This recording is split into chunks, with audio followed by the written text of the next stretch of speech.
భక్తితో రచించి తిరుమల తిరుపతి దేవస్థానం వాళ్ళు ప్రచురించిన గోదాదేవి గ్రంథం నుండి కొంత భాగం పారాయణ చేసుకుందాం. కొంత భాగం చెప్పుకుందాం. విడిచిరాలేదామే విభుని సన్నిధిని గర్భాలయంబున కనిపింపదాయే అంధకారము దిక్కులమే అంతంతా జ్యోతి స్వరూపంబు చూచువారలకు.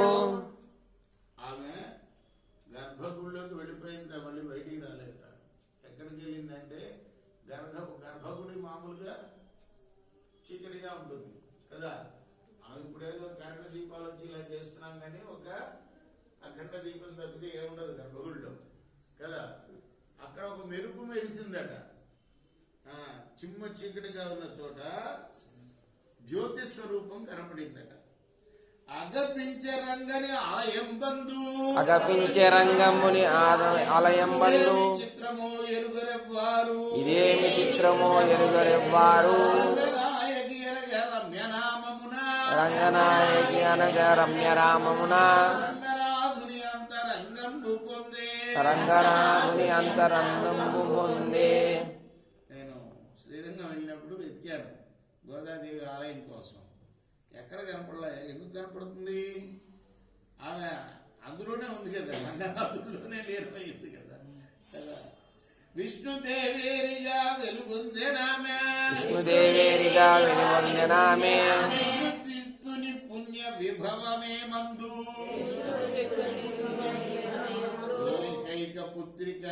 ఏకైక పుత్రిక తానిట్లు శిలవౌట విలపించే ఖేదాన విష్ణు చిత్తుండు మాధవు మగనిగా మగువతానుందే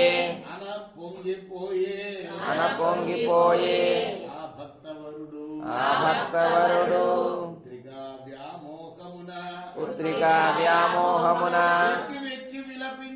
వెక్కి విలపించే శుష్కించే వేదనల్ పొంది పెంచిన మమకార విభవంబు కథన నిర్వీర్యుడై నిలిచే నేలపై పడయే. రంగనాథ స్వామి రయమే గతించి విష్ణు చిత్తుని మనోవీధి కనిపించే. స్పృహ తప్పి పడిపోయాడు. మనోవీధిలో రంగనాథుడు కనిపించాడు ఆయనకి. విష్ణు చిత్ర వారి కృష్ణార్పణం. శరణం.